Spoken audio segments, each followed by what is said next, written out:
co-chair of the Portland Utility Board. So welcome all, and thanks for chatting while I was catching up there. And let's go ahead and get started and call the meeting to order. My screen in order here. So under Portland City Code and state law, the Portland Utility Board is holding this meeting electronically. Board members and relevant city staff are attending remotely, electronically, or by phone, and the city has made it available for the public to listen to the audio broadcast of this meeting. The meeting is being recorded. The public will have an opportunity to provide comments during the public comment portion of the agenda, and can also provide written testimony by emailing utilityboard@portlandoregon.gov. PUB believes and acts on anti-racist principles in our meeting spaces and interactions with PUB. While every person has the right to share their personal perspective, we stand against wrongful conduct, particularly any conduct that's targeted toward people that are made vulnerable by systemic inequities. This means stepping up as a community when there is wrongful conduct and fostering a space of learning and growth. And we act on those principles by speaking up and speaking out. Each person is empowered to maintain the culture of the Portland Utility Board, and we focus on the impacted individual or population, condemning the conduct but not the person.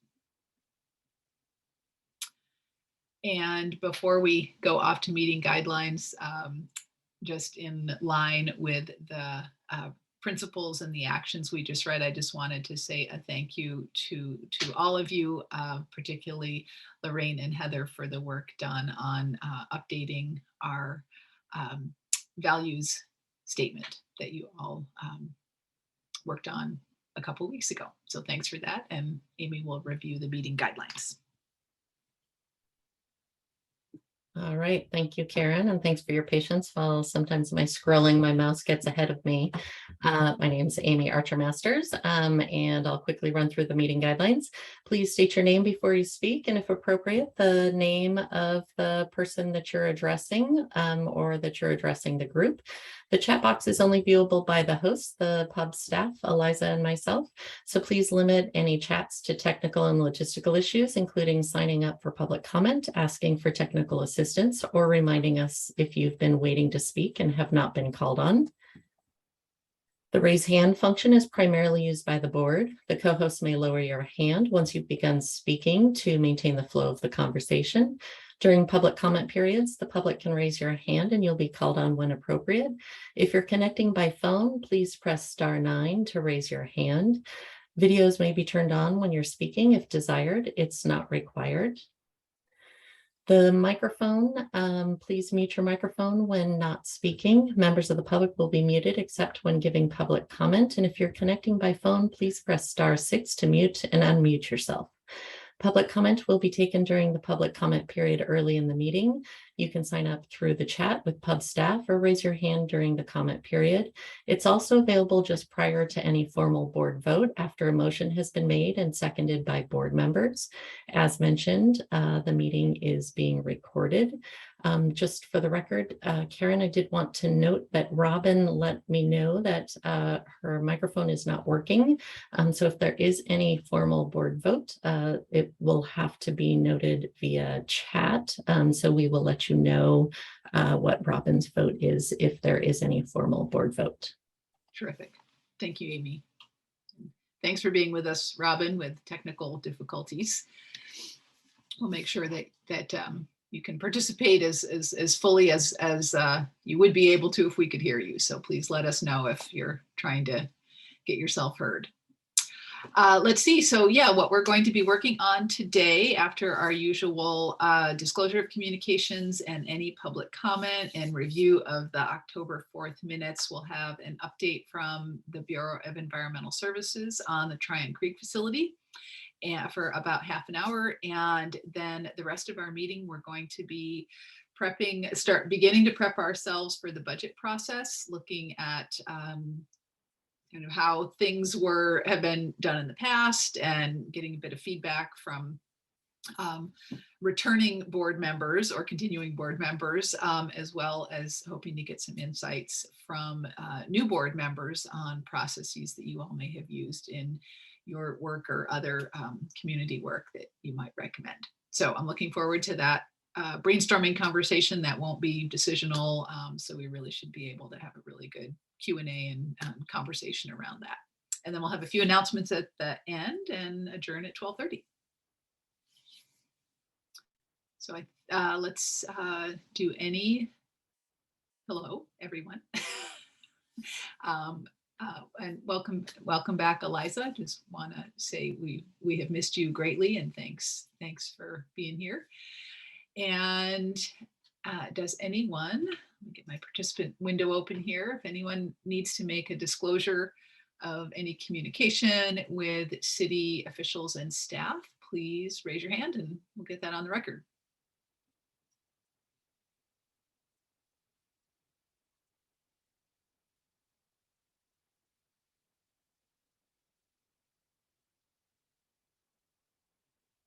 Okay, I am not seeing any hands or anyone. Teresa just raised her hand. Oh, okay.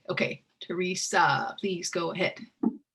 Hi, yeah, I wasn't sure if this was something that's necessary, but I did go and testify at the council meeting yesterday, and Commissioner Mingus Mapps was present. The topic was PSAP, so it wasn't anything BS or water bureau related, but just wanted to disclose just in case.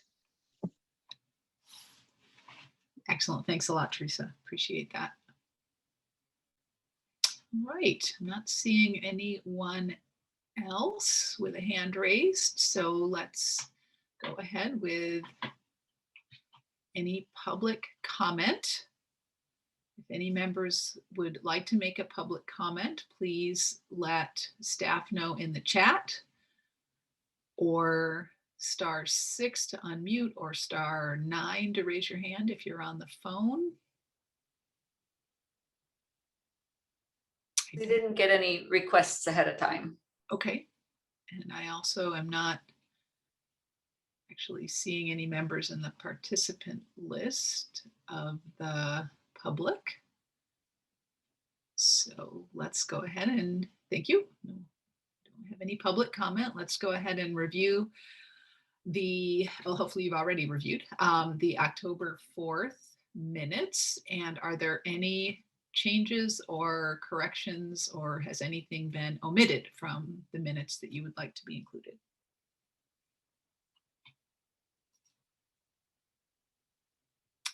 Let's see, Tom, looks like Tom has a correction or something. Go ahead, Tom. Thank you.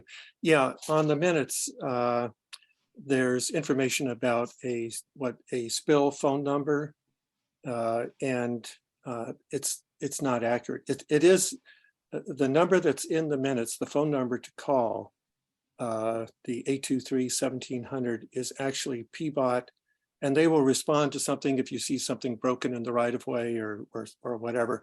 That's the number to call. But the number to call that I was mentioning for a spill or some kind of pollution issue that you might see in your everyday life or not would be 823-7180.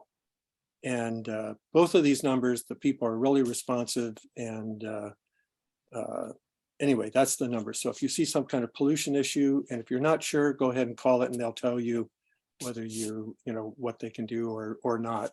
And anyway, that's the only thing I saw in the minutes is the number. Thanks, Tom.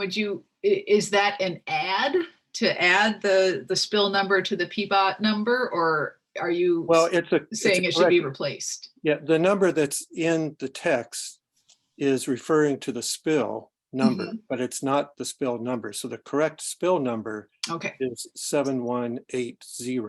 Got it. So that and should if just you that want should the be other corrected. number, that's general traffic road type stuff. If you see something like a broken pole or something, or a light that's out, or potholes or something no, not potholes.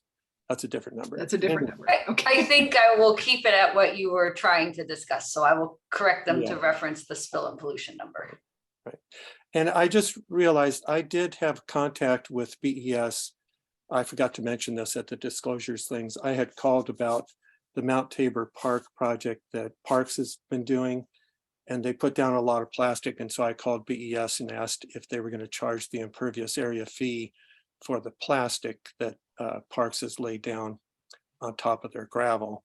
And because it's not a normal thing. Anyway, they said that Parks told them that the plastic is actually permeable. So they're not going to charge them an impervious area fee for something that's permeable. Anyway, that was the contact I had. That's it. Thank you. All right. Thanks for adding that. All right. So with that correction then, and seeing no other hands, the minutes will be adopted as corrected. And now we will turn it over to Farshad. Are you looks like you are with us again today to present on Tryon Creek. Good morning, morning. Chair Williams, pub members. For the record, my name is Farshad Al-Adadi. I'm the Business Services Group Manager at BES, and I'm happy to be here today to give you all an update on the pretty significant work of replacing the Tryon Creek wastewater treatment plant that is located in Lake Oswego. If you can, Amy, share the deck, I would really appreciate it.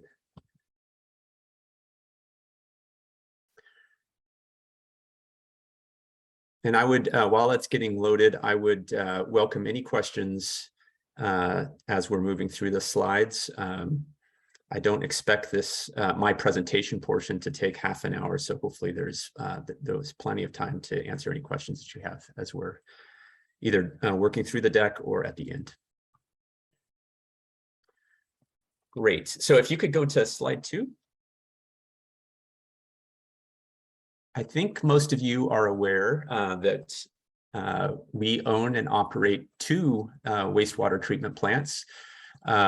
I thought we might start there just to orient you to where those plants are in our geography.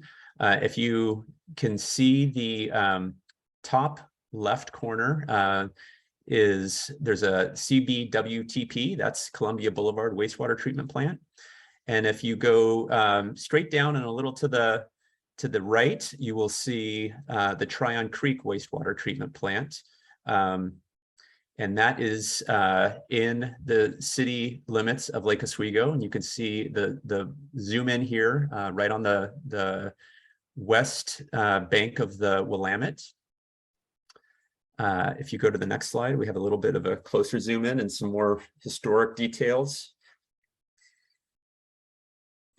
So the Tryon Creek plant was constructed and put into service in 1965. It has had a number of major capital improvements over the years. It was expanded in 1976, and improvements were also made in the year 2003. This plant treats collected sewage from Southwest Portland, unincorporated areas of Multnomah County and Clackamas counties, and residents within the city of Lake Oswego. So you get a close-up view of what the plant looks like. It is, for those of you that were at Tryon Creek, it is a much smaller scale operation, but it serves an important function to the communities in these areas. Next slide. So it is an interesting arrangement that the city of Portland owns this major capital asset within the city limits of Lake Oswego. We are operating currently under an interagency agreement between the 2 jurisdictions. The latest version was approved in 1984, and the major themes are how to share costs between the 2 cities for the various costs that come up in operating the plant. Capital investments at Tryon Creek are split 50-50.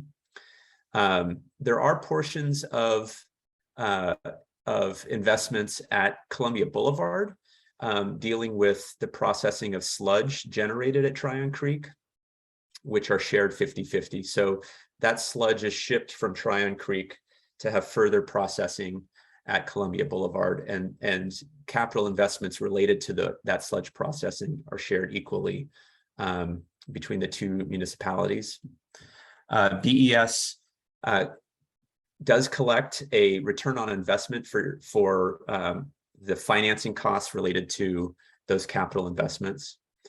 And the operating expenses are split based on flows established earlier, and those flows roughly were 50-50%, 50-50. So we'll split those operating costs equally now. However, moving forward, if you go to the next slide. Before we get to the next slide, let me talk about what the new state is envisioned to be. Lake Oswego is looking to build a new plant to replace Tryon Creek. We've considered a number of different options, and right now the most financially advantageous option for both Lake Oswego and the city of Portland is to engage in what's called a public-private partnership, or a P3. Lake Oswego is in the late stages of negotiations of an operating agreement with an entity called EPCOR Utilities, which is a Canadian company that operates water and wastewater utilities throughout Canada and in Southwest US. This plant would be the first plant that EPCOR builds and operates on the west coast of the US. The plan is for EPCOR to operate this facility for 30 years. And the owning and operating costs over the 30 years is currently estimated to be approximately $630 million. We are, as you know, and as we've communicated, we're experiencing some real inflationary pressure, particularly in industrial commercial construction projects. And we are trying to contain these costs, Lake Oswego, directly with EPCOR. So we're, like I said, we're in these final stages of negotiation. So we'll know more in the next couple of weeks what the final cost estimates of this project will be. But our best current understanding is approximately $630 million. Next slide. So I mentioned the 1984 IGA. We are going to enter into a new intergovernmental agreement with Lake Oswego when Lake Oswego has approved the P3 agreement with EPCOR. And before I go through the terms of this new IGA, I want to just give a very high-level description of the structure of these three entities and how they're going to, what the relationship's going to be over the course of 30 years. Lake Oswego is entering into a contract with EPCOR directly, and the City of Portland is not a party to that agreement. However, we are going to be essentially a customer of this new plant owned by the City of Lake Oswego and operated by EPCOR. And to document that relationship, we will have this new IGA. So there is a sort of firewall between the City of Portland and EPCOR. The relationship with this contractor is specific to Lake Oswego, and then we will be having a relationship with Lake Oswego. So there is a lot of connection there, financial connection and operational standards connections that we have an interest in, and we've been participating in the dialogues and the negotiations with both Lake Oswego and EPCOR. But the formal contractual relationships are going to be limited for the City of Portland with Lake Oswego and not with EPCOR.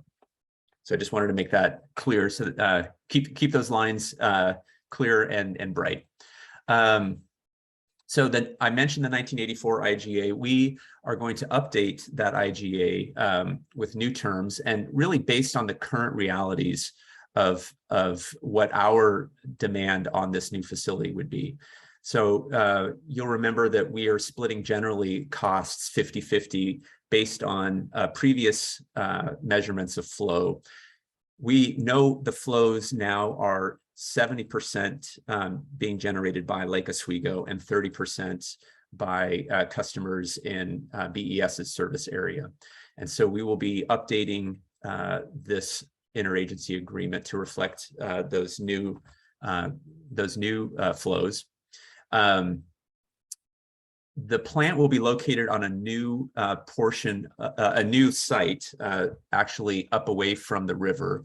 And we will be splitting the acquisition costs of that new land with Lake Oswego 50-50. We are going to sell Tryon Creek, the plant and the land, back to Lake Oswego for the cost of $1. And this is really for purposes of transferring risk and responsibility for demolition of the Tryon Creek plant when it's no longer in service. Those costs and responsibilities will shift fully to Lake Oswego.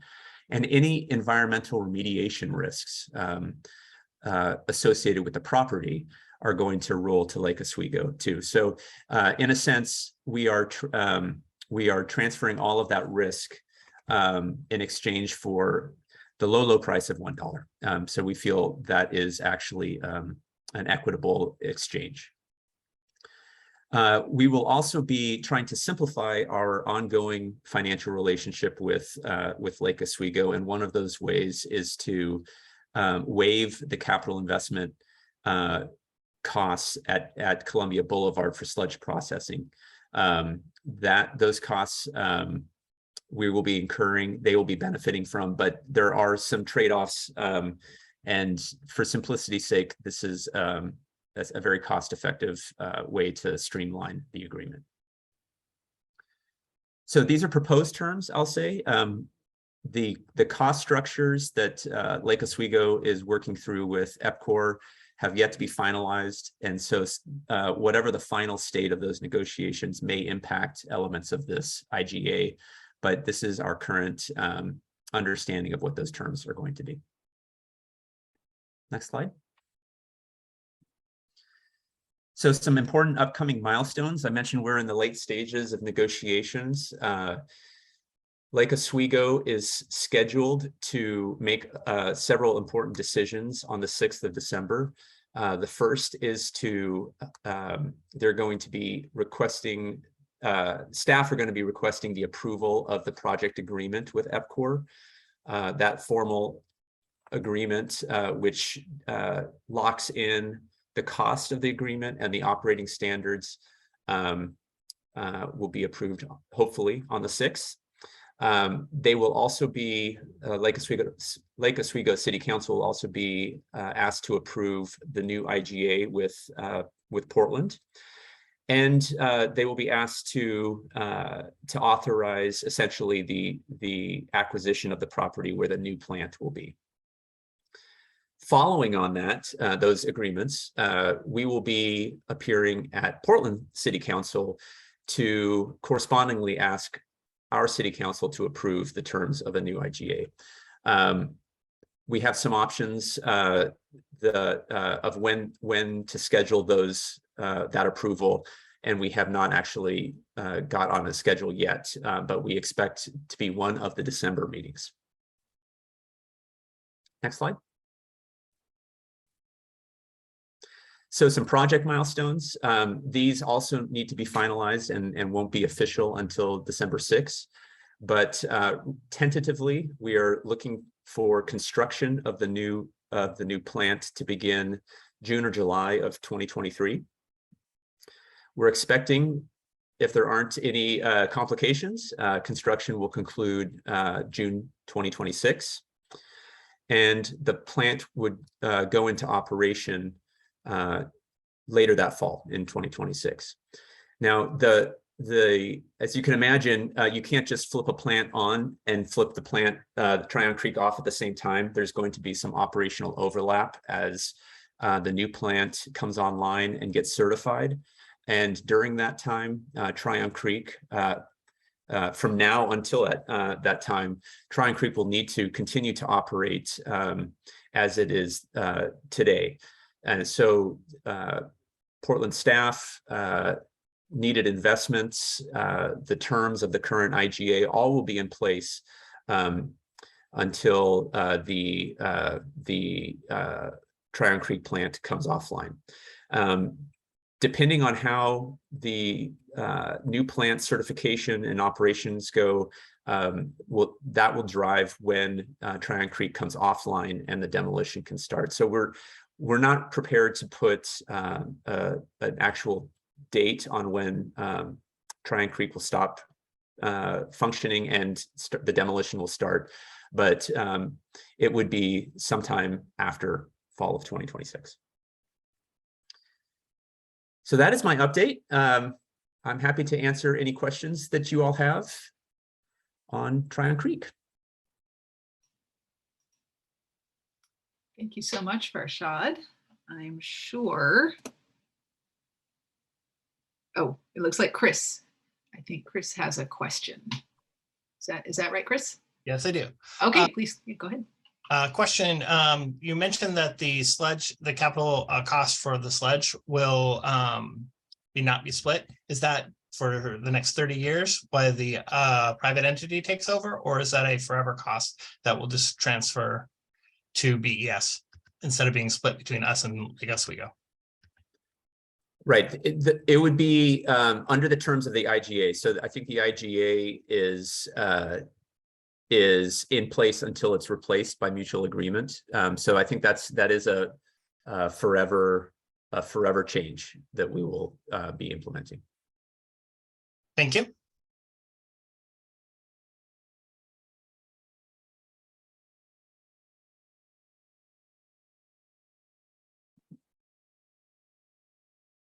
Sorry, I was muted there. Go ahead, please, Tom, and then Julia. Well, I have several questions, so should I only do one at a time? How many is several, Tom? 5 so far. 5. Okay. Why How don't you put? about if I just say them and get them on the record, and then Farshad, you can just take whichever one you want. So, and some of these are just corrections like, okay, yeah, you got it right, Tom. So of the $630 million, BES is going to pay 30%. Is that correct? That is correct. There is That's all right. That's good. And then regarding the land acquisition, will BES own half of the land? We will not. So we are paying for half of the land acquisition, and that'll just be a sunk cost that we'll have no longer any ownership stake in that land. Okay, so we're going to pay for half the land, but we won't own it. And then, if I'm correct, then we're going to sell the Tryon Creek land for $1. So that Tryon Creek land, so Lake Oswego is going to take that. So as you say, we're going to sell the risk with the land. But yet Lake Oswego, it appears, is not worried about that, or they wouldn't buy it or take it because they're taking the risk. So what I'm concerned about is that land, that's a lot of land next to the river. And I don't like that. It doesn't sound right to me to sell it for $1 when they may get it for $1. They may do some site remediation, which may or may not be significant unless you know something that you haven't shared with us today about the site environmental conditions. But then they will have property that's going to be worth millions of dollars that they can use to develop or whatever they're going to do with it. So that sounds to me like we're not getting the best deal. So then the other question I have is regarding this sludge thing that Chris just brought up. We're going to take their sludge, as you just said, forever, and we're going to process it, and we're not going to charge them. Is that correct? We are not charging them the capital. Okay. We're not splitting the capital investments in the sludge processing or the what we call a return on investment, which is a share of the financing charge for that. They will pay for the services that we are offering them, but we are investing in that facility, in those facilities anyways. They are, under the current IGA, they were contributing to the capital costs, and we are not going to seek that in the IGA moving forward. Okay, that sounds good. And then one last item is the fees that BES customers will pay. Will they pay Lake Oswego, or will they pay through BES? And will the fees be the same as BES fees? So I just want to repeat, make sure I heard your question correctly. The fees that customers pay For sewage? right? So Portland residents will be paying BES, and then we will be paying Lake Oswego for the use of their facility, but Portland customers will not be paying Lake Oswego directly. Okay, good. All right, thank you very much. Thanks, Tom.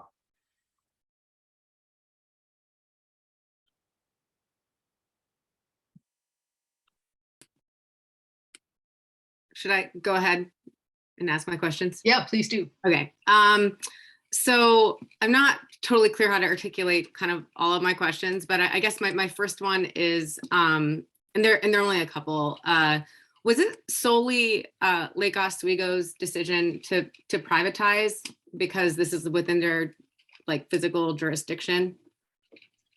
It is not. No, we considered various financial models. Privatization, this P3 agreement was one of them.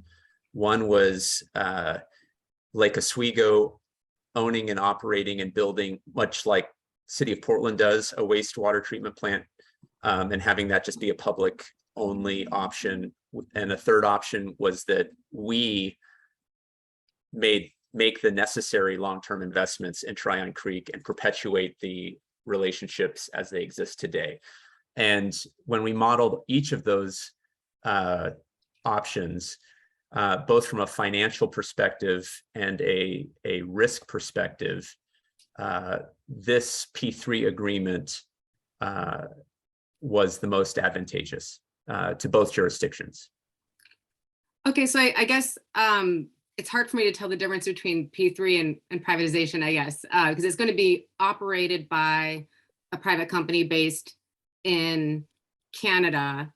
And often what happens when private companies are operating public utilities, it gets real dicey with liability and things like that. So I guess, how is it not privatization? Like, can you help explain that to me? It is privatization. Okay. Just, but I do want to, it's a form of privatization where the operator is private, but the City of Lake Oswego will retain ownership of the asset. So it's not like the plant will be owned and operated by a private company. A private company is constructing the asset and will be operating the asset, but Lake Oswego will maintain ownership. Okay. And it's a 30-year contract. I think, well, yeah, you kind of answered my other question about like why and how the decision was reached. I kind of have further questions about just kind of like, I don't know exactly how to phrase it, but just, you know, I'm curious to know about if you guys did a deep dive in researching the company and their track record in Canada and elsewhere, just because you hear a lot of horror stories about privatization, and I would like to know that they have a good track record, things like that. I don't know if this is the place for that question, but it just, my antenna always goes up when privatization comes up for public utilities. It's just something that's a concern for me. And it's a concern for us as well. And I appreciate your sensitivities. There was a competitive process that yielded EPCOR as being the top contender. That was a process managed by Lake Oswego. And there was a tremendous amount of due diligence that went into both the procurement portion of this, and in the year or so that there's been negotiations, there has been a lot of due diligence. And I also want to make 2 points. We have a very strong interest in Lake Oswego partnering with a good, I don't know how to phrase this, a good and responsible private entity. But to be clear, the agreement is between Lake Oswego and this company, and there are off-ramp options if key milestones or performance measures aren't met. Finance being one of them. Other risks not being met. There are opportunities for Lake Oswego, and by extension, the city of Portland, to decouple itself from this agreement and from EPCOR, should there be a necessity to do that. That's really helpful to know. And I'm particularly concerned about the operating. Like, it's very normal to hire an outside entity for the big capital project, but the operations are where things, if there's off, that was my other big question, I guess, was like, can they get out of this 30-year contract if there are clear performance issues? Like, is there a mechanism for that? So it sounds like that is something that you are cognizant of, and that the city is. Yeah, absolutely. I think that's the majority of, as you can imagine, the majority of the negotiations have been on the financial aspects. You can just imagine how complicated it is to find an efficient 30-year financial deal that meets everyone's needs in the current situation that we're in, where there's much uncertainty. Yeah. And so nailing that down so that nobody is getting taken advantage of, and they have a reasonable, profit for doing what they're doing, there's been a lot of attention on that. And then the other significant effort has been to dial in every aspect of the program or a project agreement, which includes the operating standards. So I think that has been really, those two areas have been the prime focus of everybody's efforts. Okay, thank you for my multiple questions. I appreciate it. No worries. Yeah. It looks like we're going to go back to Chris and Tom, and then I'd like to put myself in the queue with the question after Tom. Okay. It was mentioned that we're going to be paying, or BES is going to be paying for half of the cost. Is that going to come out of the capital fund, or is it coming out of the expense fund? These, unfortunately, are operational expenses for us. And we have the budget to make that happen? Yes, you'll remember we've been talking about financial headwinds, and Tryon Creek is one of the most significant headwinds that we have right now. And Ken and company have been doing a fantastic job modeling, incorporating these expenses into our financial model. So yes, this has been incorporated. There are trade-offs. As you can imagine, you can't spend $1 twice. So if we're going to spend it here, it means that we're either having to delay or not do other work over the long haul. But that has currently been incorporated into our financial forecast. Yeah. Thank you.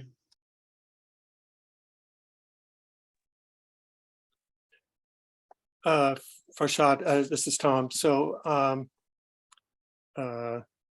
you mentioned, well, one thing that might be real helpful is, does BES have a report that you could share with the utility board so that we can kind of dig into some of this stuff because there's just a lot here, and I think it's too hard to do at one meeting like this. So if you have something, I would be at least one person who would like to be able to get a copy. And the other thing, though, you mentioned that BES will be able to get out of this agreement should something, should some reason come up for that to happen. But then I wonder if if the Tryon Creek plant is no longer our plant, and there's only one plant there, for us to get out of it, it seems that physically and technically, we're still going to have sewage going downhill or whatever to the treatment plant. Are we going to, if we get out of it, does that mean we're going to pump that sewage to the Columbia Boulevard treatment plant? So from a technical perspective, how does getting out of it work? And then the other thing I have known a number of entities that are privatized. And the thing that got me at one of them was talking to a person that worked for an agency like this one that you're talking about. And they, when I said something about, anyway, without getting into the conversation, when the person responded, well, we've got to look out for the shareholders. And I thought, oh, what a strange thing to have a public service and they have to look out for the shareholders.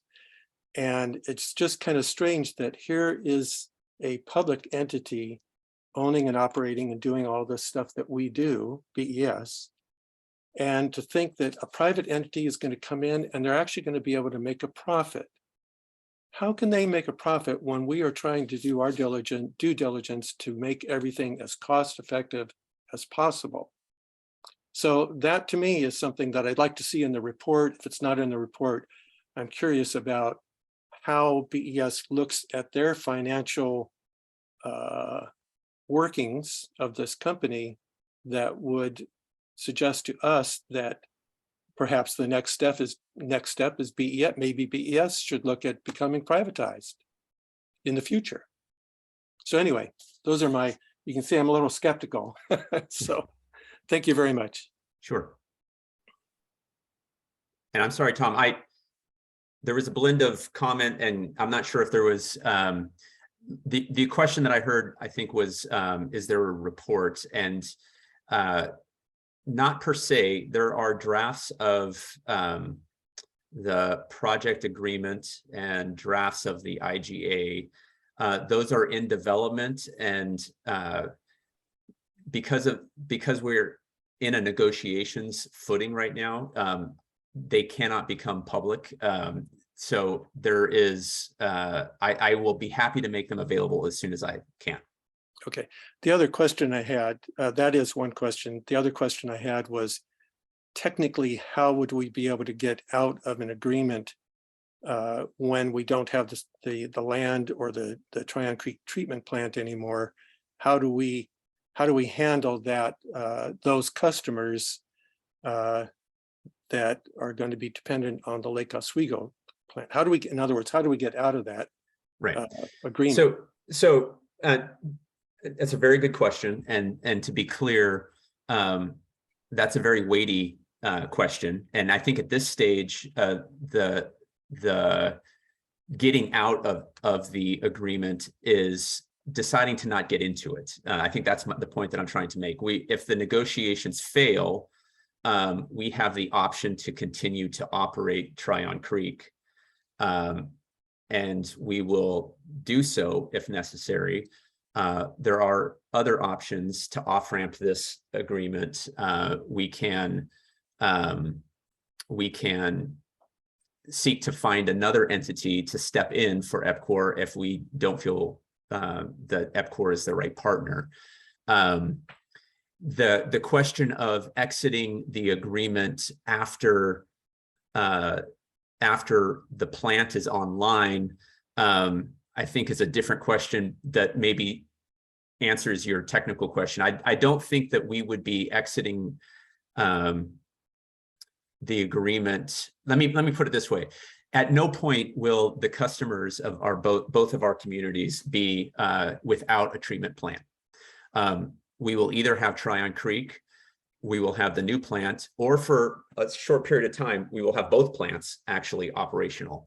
But at no time will we have no plant operational. And so I think the technical question of how we're going to, if we needed to make some radical change to the relationships, there would be in place a technical solution for providing services to our communities. Thank you. Lorraine and Julia, why don't you go, and I'll keep holding my question because you all might ask it by the time we're done. So why don't you go ahead, Lorraine? Thanks, Karen. I think my question goes back to what Tom said. My question is just simple.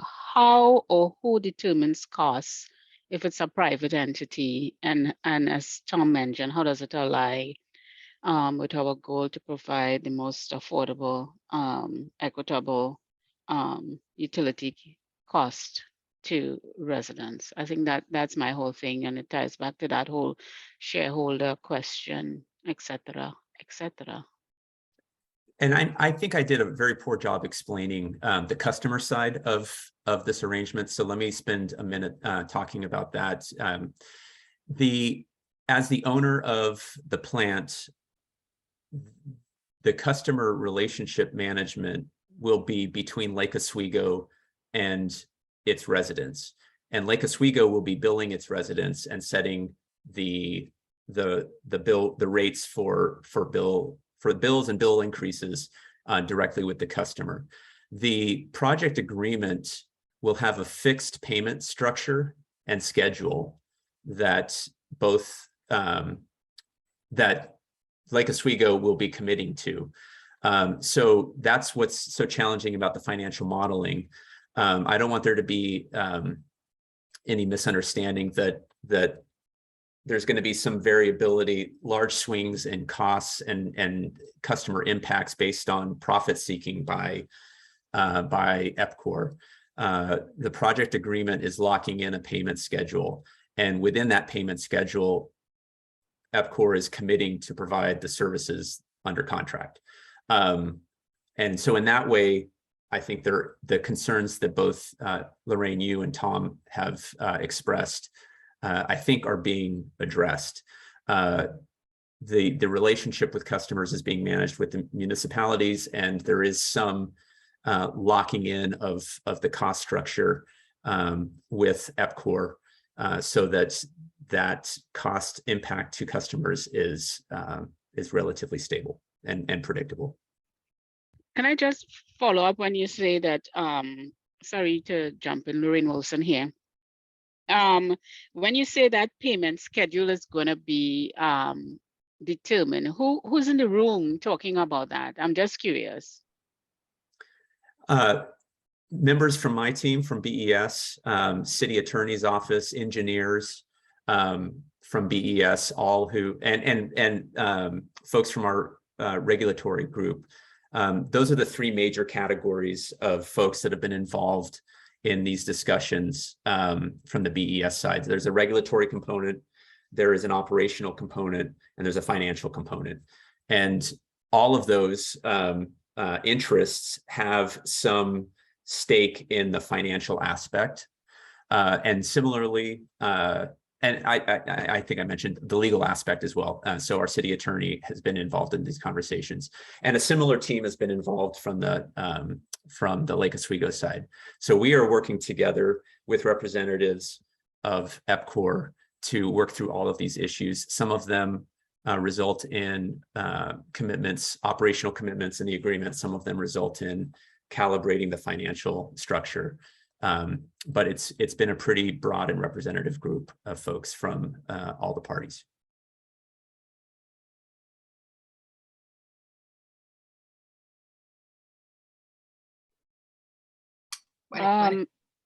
Sorry, keep going. Yeah, Lorraine, if you have more.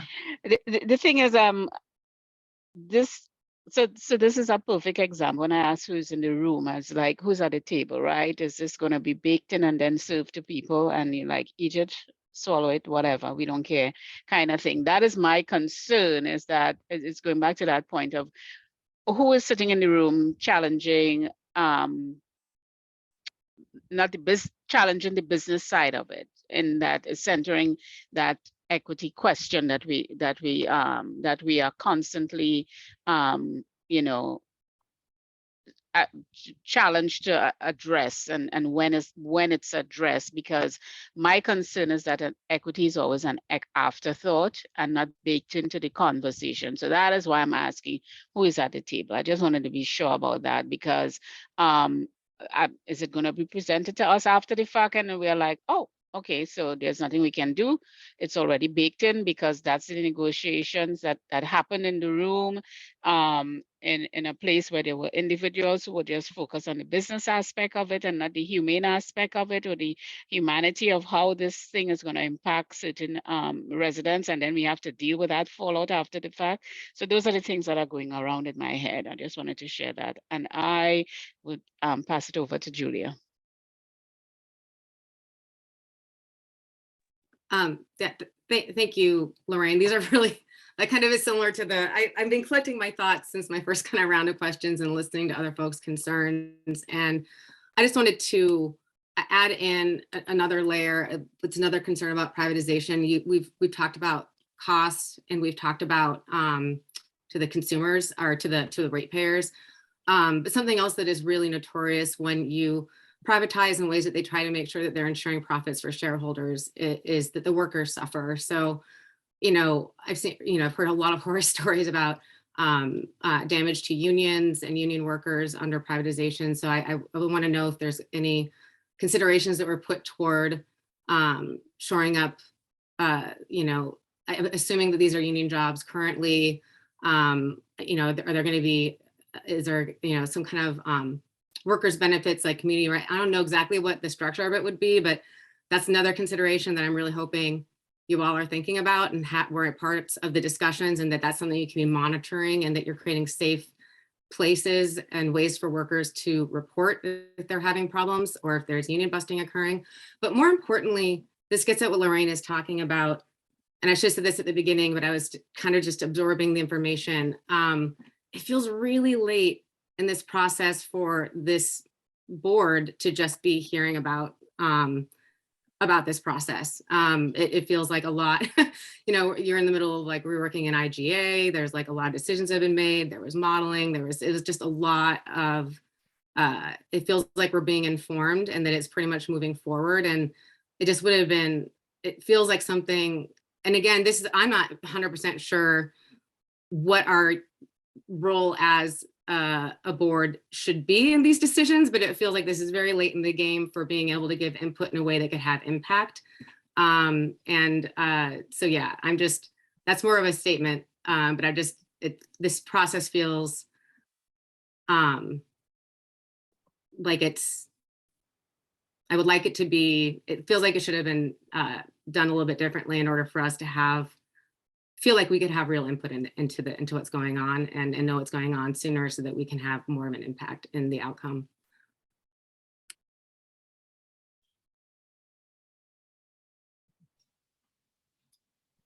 Farshad, would you like to respond or have any thoughts you want to share about any of the many issues that Lorraine and Julia just spoke about before we? Well, I see, I'll just make a general comment. I think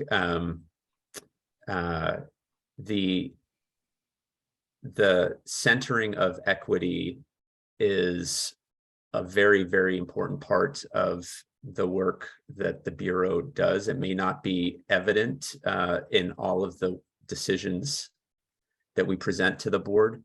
And without a doubt, we can do better, and we should do better. And what I'm hearing in many of the comments is that we have failed to highlight the efforts that we have made, and one of the efforts of engagement that could improve our process if we include you all and others perhaps at more important and influential times in the process. That value has been potentially lost. So I recognize the importance of the comments and maybe the frustration that's being expressed. I don't have anything more to add other than some general comments about affordability and worker safety that I want to make related to this project. We are expecting the final costs estimates in the next couple of weeks. But our best analysis today is that this project would save the city over the course of 30 years, hundreds of millions of dollars. When compared to making the necessary and similar investments into maintaining operations at Tryon Creek over the same time period. That gives ratepayer relief. That's significant ratepayer relief. The other thing to call out is the state of our assets. Many of you saw the state of those assets at Columbia Boulevard. They're not better, and in some cases they're worse at Tryon Creek, and investments need to be made. And so in evaluating all of our options, options that not only serve the community, but are safe and healthy places for people to work at, those are really driving why we are looking to actually replace this plant instead of continuing to invest in an old plant. So I think those are just some of my personal comments on this. This project in particular has been underway for several years. It predates my, I was not there at the start, but I'm here at the finish. And my assessment of this work is, if I were at the front of this, it would be my recommendation to go down this path. So I am 100% behind this strategy, and I feel it is the best approach for our ratepayers, our customers, our employees, and does improve the arrangements that we have with the city of Lake Oswego.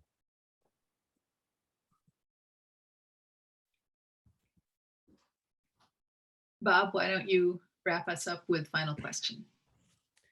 Yeah, I'm not going to question the pros or cons of this, but I am going to reiterate, I think, Julia's last comment, which is, and I'm pretty new to the pub, but I felt this a few times. It feels like we are getting a lot of information at the very tail end of things, and it's very unclear to me what our role is supposed to be.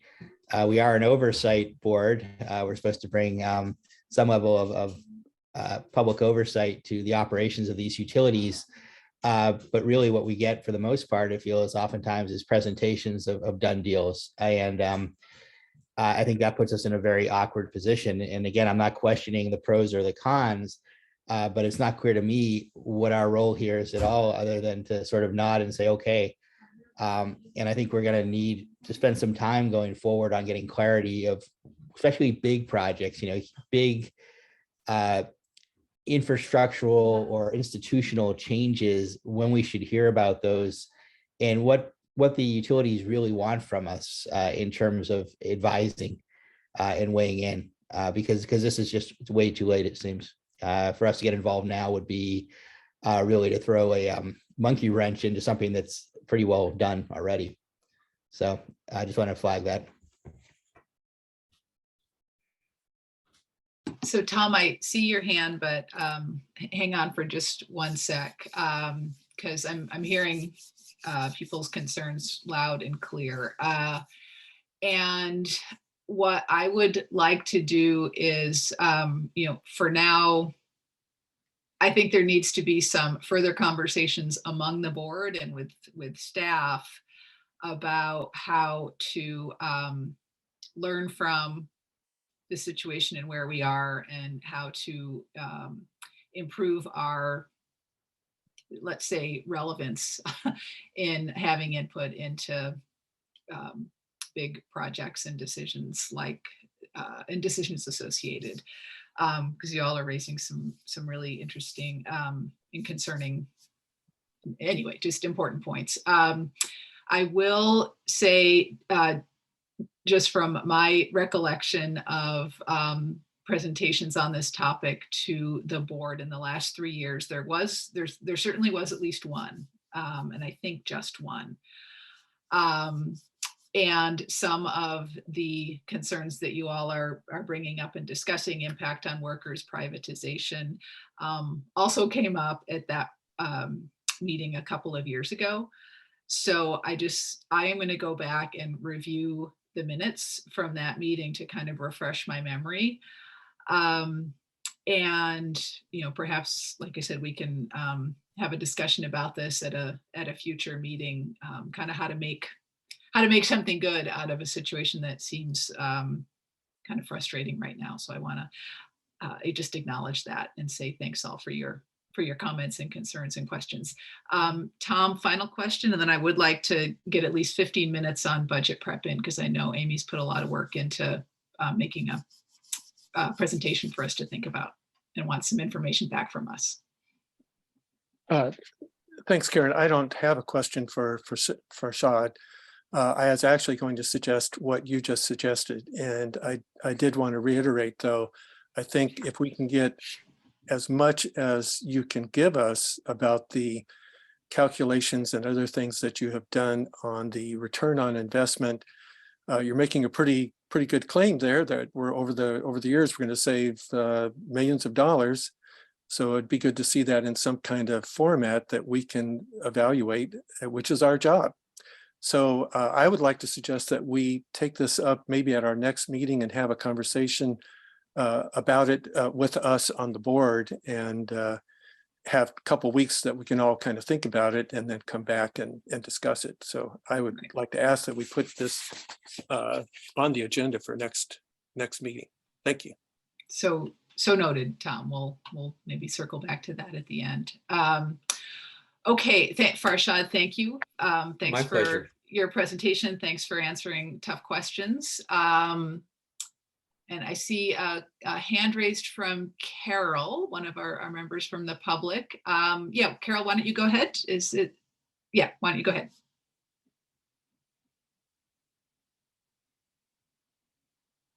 And Carol, are you having trouble unmuting? I had moved my screen over and my mute button was covered. I just wrote a long message to Amy where I said I really wanted to defend staff of PUB. I remember attending meetings way before Eliza or Amy were the staff of this group. So it was a number of years ago, probably closer to the beginning of when you were first formed as a group. And there was, I remember one fairly extensive presentation that Mike Jordan actually came and made about the fact that Tryon Creek was a project that was long-term, that was coming up, that there were decisions that were needing to be made. And so I just sort of want to defend staff and defend the Bureau in the fact that they have come in the past. It maybe got put on a back burner. And so you haven't been, because I don't remember it recently, but this isn't the first time that it has been discussed. And I would say I can maybe think of 3 times that it has come up in the time that the PUB has been in existence. Thanks. Thanks for that, Carol. Thanks for that context and history.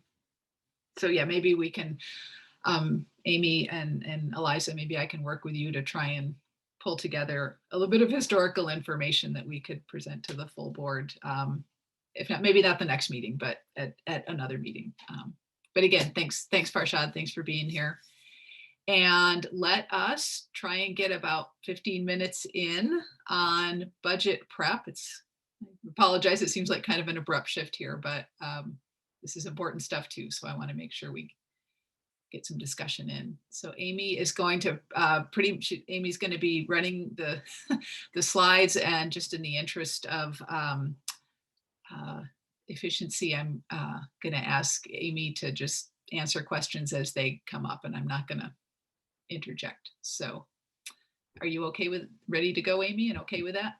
Yes, I will go ahead and just try to run through relatively quickly. We won't have a ton of time today, so I'll just quickly run through and try to assume that folks have reviewed prior materials about the budget.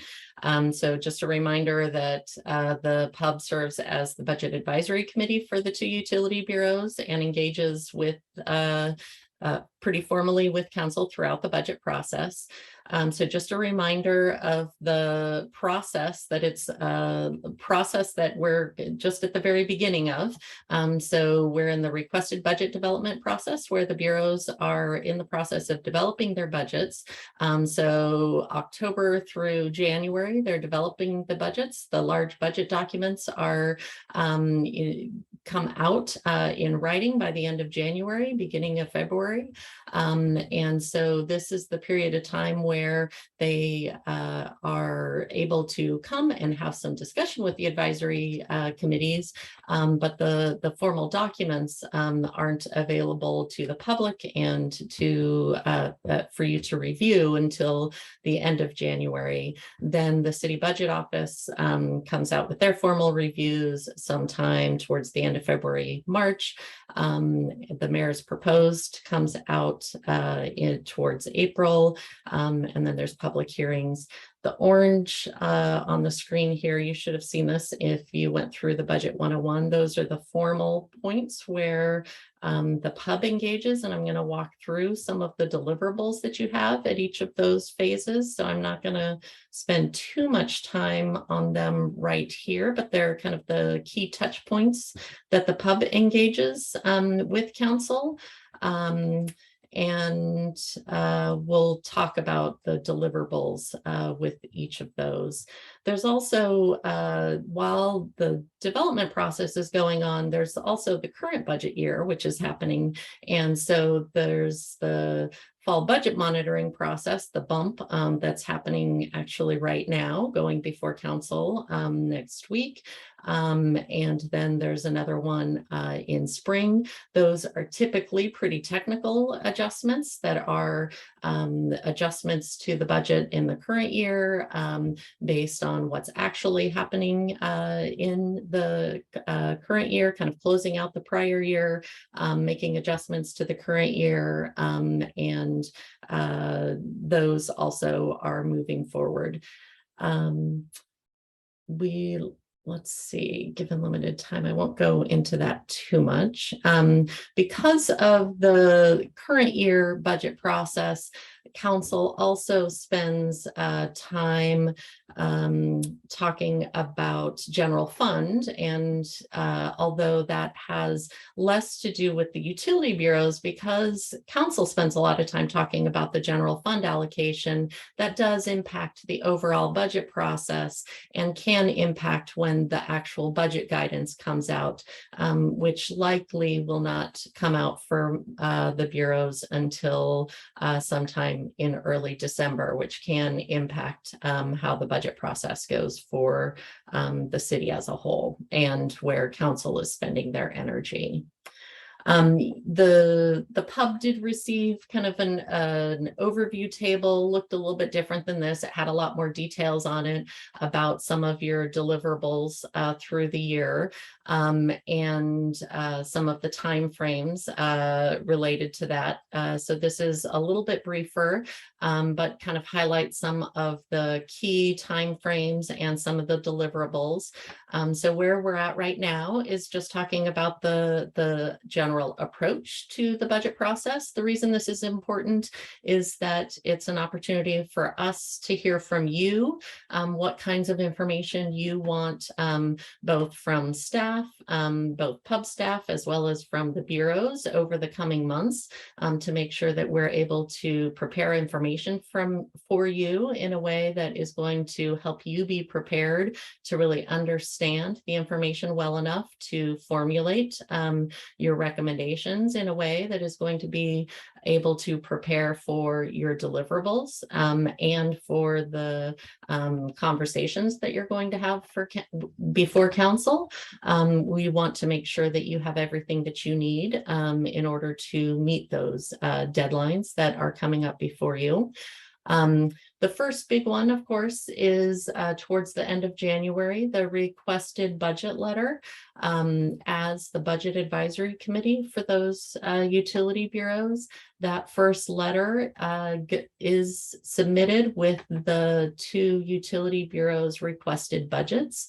That first budget letter tends to be more focused on values, and it may have some kind of preliminary emerging recommendations, but typically, because it's so early in the process and you haven't had the time to really dive deep into the requested budget documents themselves, it has more framework information in it. You get into the details more in your testimony and your second recommendation letter, particularly since that you're kind of formulating that over the course of really a couple meetings and outside of meetings through the month of January. A reminder that the budget documents themselves are typically available, as I said, in early February. They're large documents. They're a lot to get through. And so that's part of the reason why we want to know what information you want as far as presentation and follow-up information from the bureaus, because as you dive into those details and are developing your recommendations, you really have just a couple meetings formally between the meetings in February and March before the work session, which is usually I would say it's usually early to mid-March that the work session is before council, that we need to develop your actual talking points for presentation before council, and then developing that second recommendation letter, which has the details of your recommendations for council. Let's see, often during this period of time in prior years, sometimes the pub has had longer meetings when they were meeting in person. Obviously, in this virtual environment, the meetings have been shorter, although you do meet more frequently, meeting twice a month. And then there also is the rate hearing that takes place in May, and other meetings that may take place, including sometimes an invitation from the mayor's office to meet directly with the mayor and provide some just conversation with the mayor about testimony and feedback. So the goal was to take some time and initially hear some feedback both from folks who have been through the process previously and as well as from folks who have been through budget processes through places outside of the city or who have watched it from the outside, and talk a little bit about the process and try to understand a little bit about what may work for you all. So one of the challenges that we have heard from the pub previously is that every year there is a challenge between getting through kind of your priority policy work and focusing the meetings on the budget during this intense period, particularly really starting in December through the month of probably March, April in particular, where the work really does focus on budget during that period of time. One of the approaches in the past couple years has been to try to identify some program areas and prioritize a few program offers within each of the bureaus, and have the bureaus focus presentations to the pub on some of those program offer areas. And the goals for that was to really try to maximize the meeting time that was focused on budget, and try to connect the information that was being received on the pub's priorities and work plans. Some of the challenges that we've heard in particularly the most recent year was that one of the risks to that is the potential of overlooking items that were not prioritized, or uncovering them later in the budget process rather than uncovering them earlier in the process. So we're hoping to spend a little bit of time talking about some of the pros and cons of that prioritization approach. Hear a little bit from those of you who were involved on what was helpful about that process, and a little bit about what was missing, and just get some feedback on what did or didn't work, to hear what your thoughts were.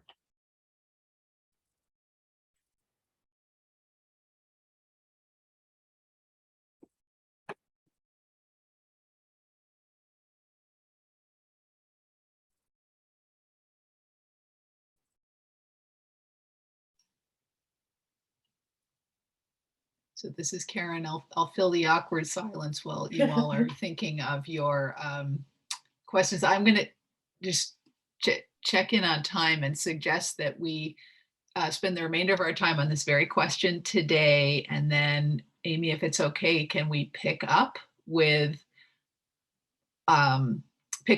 this at the beginning of our next meeting? I just want to make sure we don't rush through. I mean, everything after the slide is really important too, and I don't want to just rush through it. But anyway, looks like in my awkward silence filling there, Lorraine and Julia and Tom have some feedback on the program offer prioritization method. Go ahead, Lorraine. Thank you, Lorraine Wilson, voting member here. Amy, I'm kind of curious about the process that you just laid out there. How much has it changed from what the pub has done traditionally? I'm just curious. I think this is tied back to the conversation we had before. And I'm just curious about these touch points that the pub has in the budgeting process. How much has it changed from the initial and also historical, kind of getting to here?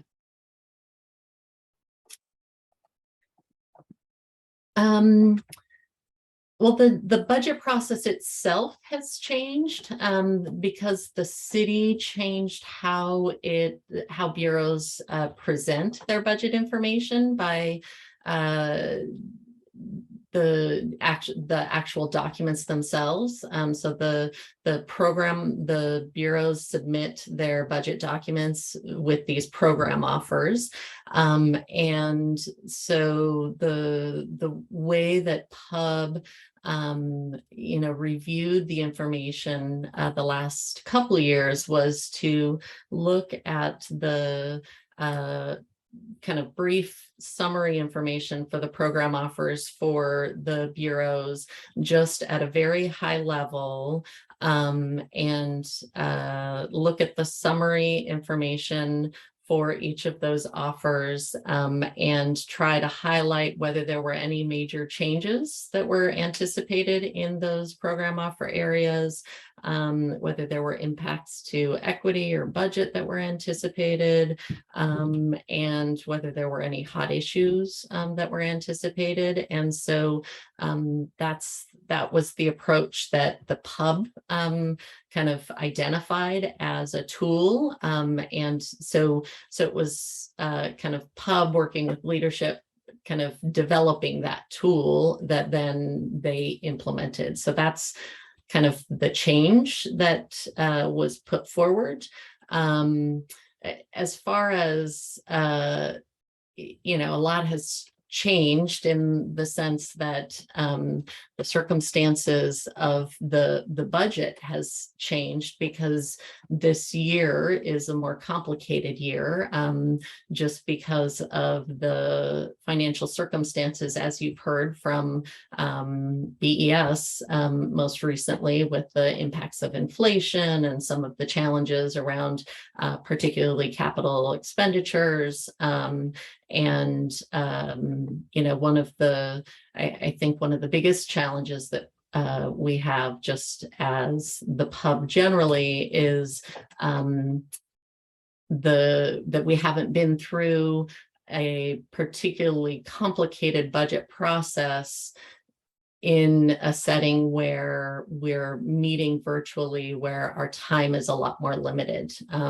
We have, the last time we had more complicated budget process, the pub's budget meetings were 3 hours long, and they, during budget season, I think we're meeting twice a month. So that was a lot more time to dedicate at least half of each of those meetings to budget content. And so a lot more time was spent on budget topics. And there were both pros and cons to that. There were complaints about too much time spent talking about budget, and at the same time, there was the ability to get through a lot more budget content. So,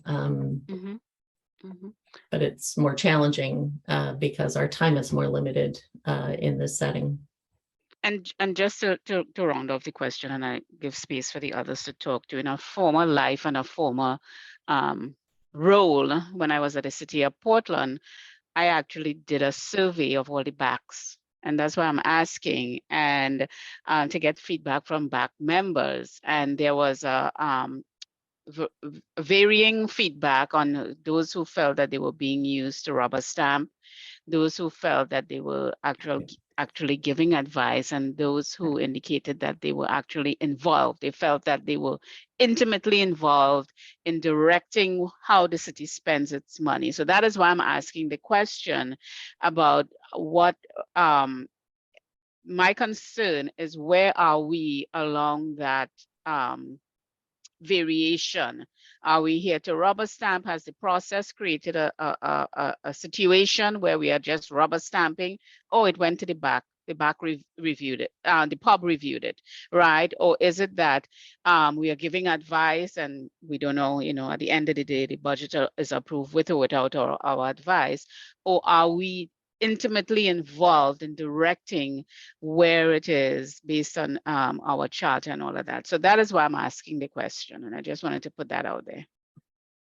I would venture to say that, pub has a more unique role than a traditional BAC, because you have a more formal role before council, both in the work session and throughout the process, and opportunity, formally through the work session, engaging with the mayor and the rate hearing. And so you're more formally involved after the requested budget is developed. Like most BACs are involved up through development of the requested budget, and the pub is involved after that. You're engaging with council throughout the process, and giving feedback directly to council throughout.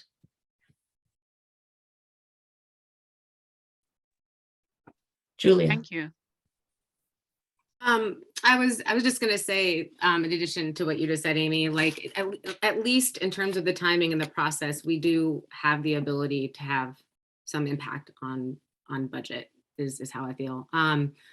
That said, I liked that you reminded us as you were going through this process that we used to have, I'm saying this out loud, but we used to have longer in-person meetings, and we have not had a conversation about whether we want to mix this up in any way or attempt to do in-person meetings. I know I'm personally not interested in making things only in person, but I do wonder if we do want to have a conversation about mixing up how we do these meetings for the sake of getting through this process, whether we schedule like one longer meeting in person for one of these months. And I don't think we have time to have this conversation now, but I do feel like there's a different dynamic that happens when you're in a room and able to have this conversation. And this might be a process that would really benefit us, trying to get into a room together. So we should at least, have a conversation about that.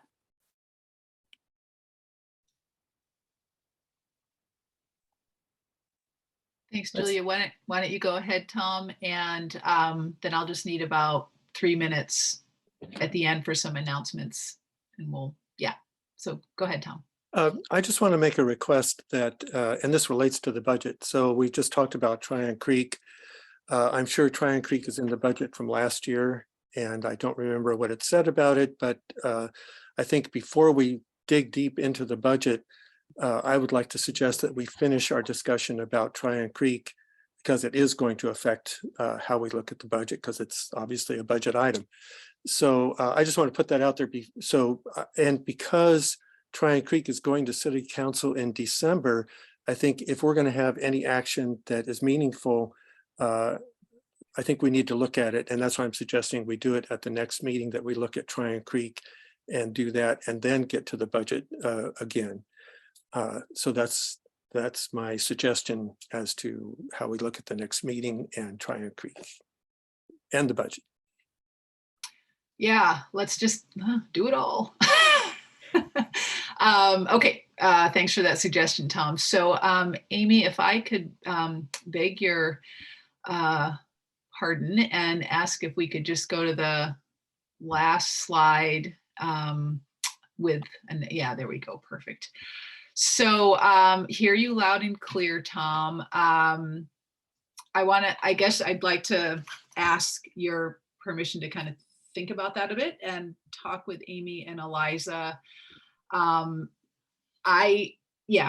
just like to think about it a little bit more for a couple of reasons. I don't think it's particularly realistic at this point for us to have something pulled together coherently, thoughtfully to present to City Council in December, but I'm just stating my opinion and concerns with that. I do think it's important that we continue this conversation about budget preparation, because I think that just sets us up to be as effective as I'm hearing you all want to be, and influential. And the more that we prepare now and have some thoughtful discussions about what we need, when we need it, and how we want to exert our influence and relevance. I just think that's going to serve us really well come spring, when things get super nutty and crazy. So that all said, let me think about that, about exactly how and when to bring Tryon Creek back. And looking ahead to our next meeting is November 1st. So let us, for the time being, let's plan on definitely continuing the budget prep and feedback that we were just having, because there is a lot more to cover there. And I think that's going to be important, so that we can get some requests in budget wise for the city to have the most relevant information prepared for us in December and January. Okay. Then our next meeting is on November 17th.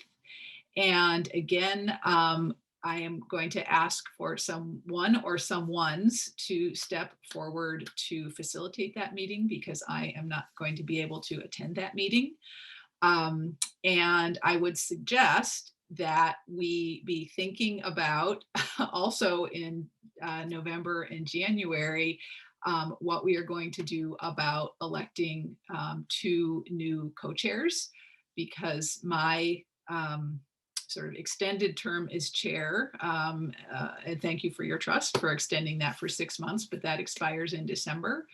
So we are going to need 2 new co-chairs in January, and we need to think about how we want to perhaps stagger those terms so you don't have 2 new co-chairs starting at the same time in the future. I think, yeah, just glancing at the announcements there, just directing people's attention to some additional background information that Amy had sent out, the Water Justice in Oregon report, and that Portland Harbor community grants are open. So please, through your networks, get the news out that those grants are open. Yeah. The only one that I just want to say verbally, and I'll mention, you'll notice the italics, that I'm still confirming whether it's available to pub because I wasn't able to get confirmation back from them before this meeting. But it was available in prior years, so I'm hoping that it is. But this is Eliza. I believe it is. I've been scanning my email, and Laura John wrote back and said, I look forward to having pub join us. And it runs from 8 a.m. to 5 p.m. Okay, so on November, we just got word, and it's right around the corner. So I wanted to make sure, and we'll send the email out to you then following this meeting. So it is a full day training. So it's on November 8th, full day. But that we had a lot of interest in prior year, and the email that we send will have more details about what some of the content is. But so you'll see more via email, but I just wanted to put that on your radar in case anybody is interested. Thanks, Amy, and for reminding me about that. I just wanted to say that I attended the training last year. I mean, it was all virtual, of course, and it was just exceptional. So if you if you have interest in and you're able to take leave from your job for that day, I would personally just say it was absolutely well worth it. And unless something has changed in my absence, which I doubt it has, but if it has, I'll stand corrected. We still have the budget to be able to pay for your cost. Yes. So the cost, I'm mentioning the cost so that folks know, like, don't sign up and if you don't think that you can attend, because we don't want to pay and to have folks not show up, but there is a cost for it. So, but we can absorb the expense within the budget. So, but it is a valuable training. So it's worth the expense for a full day. And this is Eliza just wanting to share that I wanted to make sure you understood that cost wasn't being passed on to you, because it's one of the few ways the city can really say, hey, we value you. Here's an opportunity for you, because it is a really exceptional training. And if you are like, I can make almost all of it, but I have this one work meeting right in the middle that's for an hour, that's cool. Good, thanks. And just noting also on that same day, if you are for some reason not able or interested in attending that training on November 8th, we are still looking for a board volunteer to staff the Administrative Review Committee on November 8th. And I would absolutely sign up myself for that, but I have another work commitment on November 8th all day, so I'm just not able to do that. So I just want to clasp my hands and ask again if any board members are willing to do that on November 8th. Please do that, because we need you. I think that is all I have got. Sarah Messier, yes, please go ahead with any final thanks. Comments. Yeah. This is Sarah Messier, ex officio member and Water Bureau staff. I just want to put a plug for anyone who is like maybe even considering to be a facilitator. Amy and pub staff make it really, really easy. I got an annotated agenda with all the topics and the times and even talking points and all this stuff. So I just want to let everyone know it's not as scary as you think. You're not on your own. And I definitely encourage any of you who are even slightly considering it, like, try it out. It was fun. Sarah, I beg your pardon. I meant to exude profuse thanks to you for facilitating the October 4th meeting. And it was in my head. It didn't come out of my mouth. And I apologize for that because I was super thankful that you stepped forward to do that. So thanks a million. Oh, absolutely. No worries. Happy to provide that service to the board. But nobody should have to do it twice, twice in a row. So looking for another volunteer for November 17th. Okay, I'll let you all go to lunch. Thanks a million, everyone, for your time, and to staff. And we will see you on November 1st.